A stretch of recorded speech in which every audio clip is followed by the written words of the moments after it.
Hello friends, कैसे हैं आप सब। मैं हूं DRX सतपाल सिंह राजपूत। आज का हमारा टॉपिक होने वाला है खांसी कितने प्रकार की होती है और खांसी में कौन सा सिरप कब यूज करते हैं। तो फ्रेंड्स, वीडियो को स्टार्ट करते हैं। अगर आप चैनल पर नए हैं तो वीडियो को सब्सक्राइब ज़रूर कर लें, क्योंकि इसी प्रकार की वीडियो आप तक आसानी से पहुँच सकें। पूरी जानकारी लेने के लिए वीडियो को लास्ट तक ज़रूर देखें। तो वीडियो को स्टार्ट करते हैं। टाइप्स ऑफ कफ, खांसी कितने प्रकार की होती है। Dry cough, non productive cough बोलते हैं जिसे। दूसरा है वेट कफ यानी प्रोडक्टिव कफ। ड्राई कफ का मतलब होता है सूखी खांसी। सूखी खांसी के अंदर बलगम नहीं बनता है, इसीलिए सूखी खांसी को नॉन प्रोडक्टिव कफ बोलते हैं। दूसरा कफ है वेट कफ, यानी कि वो कफ जिसमें खांसी के साथ में बलगम बनता है, इसीलिए गीली खांसी को प्रोडक्टिव कफ बोलते हैं।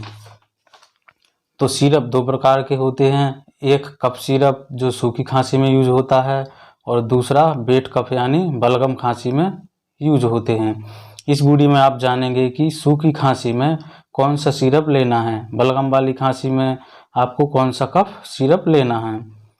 क्या होता है, कई बार ऐसा होता है कि किसी को सूखी खांसी है और वो बलगम वाली खांसी का सिरप मेडिकल स्टोर से ले आता है, और बलगम वाली खांसी है तो सूखी खांसी वाला सिरप ले आता है और आराम नहीं होता है। तो आपको इतना नॉलेज होना चाहिए कि आप कफ सिरप का साल्ट नाम देखकर पहचान सकें कि यह सिरप कब यूज किया जाता है। सबसे पहले हम बात करते हैं ड्राई कफ के बारे में। अगर किसी व्यक्ति को केवल ड्राई कफ है, यानी कि उसको केवल सूखी खांसी आ रही है, तो वहाँ पर डेक्स्ट्रोमेथार्फेन इस साल्ट को दिया जाता है। नेक्स्ट है हमारा dry cough plus running nose, यानी किसी को सूखी खांसी है और साथ में नाक भी बह रही है, तो उस कंडीशन में क्या यूज करना है, तब ऐसा कफ सिरप यूज करना है जिसके अंदर डेक्स्ट्रोमेथार्फेन के साथ क्लोरफेनिरामाइन हो या डायफेनहाइड्रामाइन हो, दोनों में से एक साल्ट होना चाहिए। तो वह कफ सिरप ड्राई कफ को भी ठीक करेगा और रनिंग नोज यानी कि नाक बह रही हो तो उसको भी ठीक कर देगा।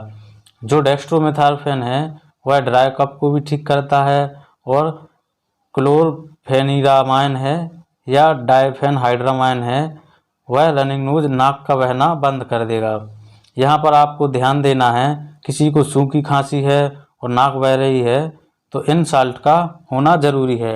डेक्स्ट्रोमेथार्फेन के साथ क्लोरफेनिरामाइन या डाइफेनहाइड्रामाइन यह साल्ट हैं तो सूखी खांसी और रनिंग नोज ठीक हो जाएगा। आगे हम बात करते हैं dry cough plus running nose plus congestion.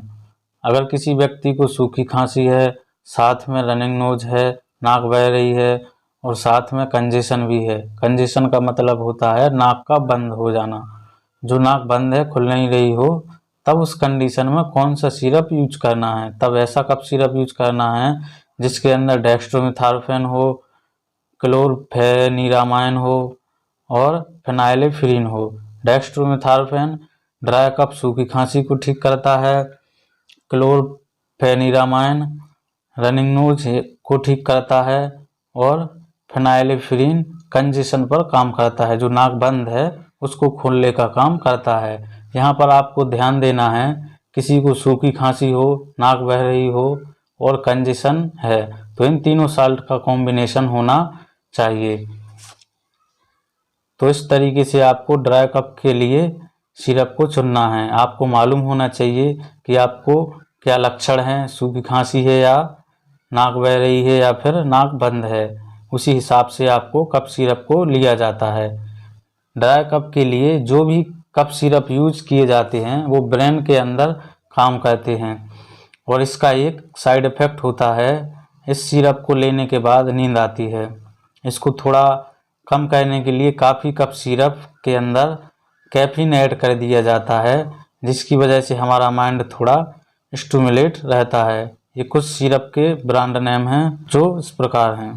ये कुछ सिरप के ब्रांड नेम हैं जो ड्राई कफ में यूज किए जाते हैं, जैसे Asthakind DX, Ambrolite D+, Ascoril D, Grilinctus, cherry cough syrup. Dry cough वाले सिरप में DX या D+ होता है। DX का मतलब होता है डेक्स्ट्रोमेथार्फेन। ये सभी सिरप ड्राई कफ यानी कि सूखी खांसी में यूज किए जाते हैं। अब हम बात करते हैं वेट कफ की, जिसको प्रोडक्टिव कफ बोलते हैं। अगर किसी व्यक्ति को वेट कफ, प्रोडक्टिव कफ है यानी कि बलगम वाली खांसी है, तब हमें क्या यूज करना चाहिए।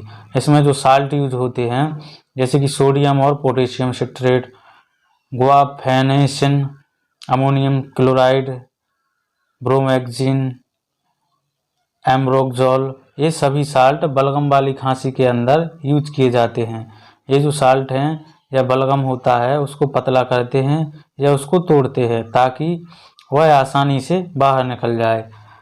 अब जैसे किसी को बलगम वाली खांसी है पर बलगम छाती के अंदर जमा हुआ है, तब क्या होता है, जो ये सब साल्ट हैं उनके साथ ब्रोंकियोडायलेटर ऐड कर दिया जाता है। ब्रोंकियोडायलेटर क्या करता है, जो हमारी सांस की नली है उनको खोल देता है और जो कफ जमा हुआ है वो बाहर निकल आता है। ब्रोंकियोडायलेटर्स कौन कौन से होते हैं वो इस प्रकार हैं, जैसे साल्ब्यूटामॉल है, लीवोसाल्ब्यूटामॉल है, टर्ब्यूटालिन है। यह ब्रोंकियोडायलेटर्स होते हैं जो सांस की नली को खोल देते हैं या साफ कर देते हैं। कभी कभी आपने देखा होगा गुआफेनेसिन है, एम्ब्रोक्सोल है, अमोनियम क्लोराइड है और इनके साथ साथ देखने को मिलेगा साल्ब्यूटामॉल, लीवोसाल्ब्यूटामॉल और टर्ब्यूटालिन। इनका जो मोस्ट कॉम्बिनेशन होता है वो इस प्रकार है, लीवोसाल्ब्यूटामॉल, टर्ब्यूटालिन, इनके साथ में जो ऐड किया जाता है वो है गुआफेनेसिन और एम्ब्रोक्सोल। यह साल्ट नाम आपको याद रखना है जो बलगम वाली खांसी के अंदर यूज किए जाते हैं।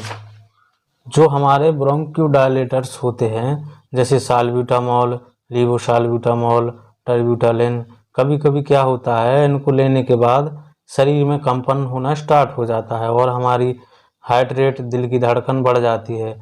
बहुत सारे केस के अंदर ऐसा देखा गया है।